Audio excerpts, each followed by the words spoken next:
Hi everyone, welcome back to another episode of Tech TV. In today's video, I'm going to show you how to fix Viber activation failed error. Keep watching the video till the end to learn how, and don't forget to subscribe to our channel by hitting that subscribe button. Also, press the notification bell icon so that you'll never miss another upcoming updates from us. While logging into your Viber account, if you're not being able to receive an activation code, then there could be several reasons for that to happen. To fix the issue, the first thing you can do is to check your phone number. Make sure that you've typed in the correct phone number while logging into your Viber. Also, make sure that you've chosen the correct country and typed in the correct country code before typing in your phone number. Make sure there are no spaces between the phone number and tap the continue button. Next thing to check is to make sure that you're connected to an internet. Turn on your Wi-Fi or your cellular data. Once you have both internet access and your correct phone number, you should receive the activation code right away. But if you're still not being able to do that, then the next thing to do is to make sure that your Viber is updated to the latest version. Tap Open your Play Store and go to the search box at the top.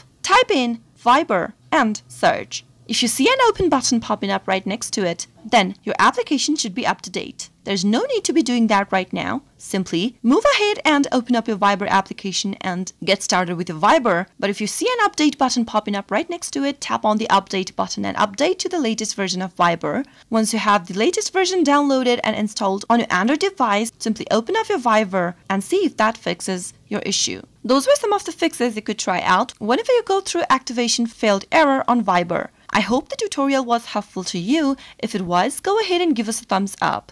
I'll be back soon with more tutorial videos like this. Thanks for watching.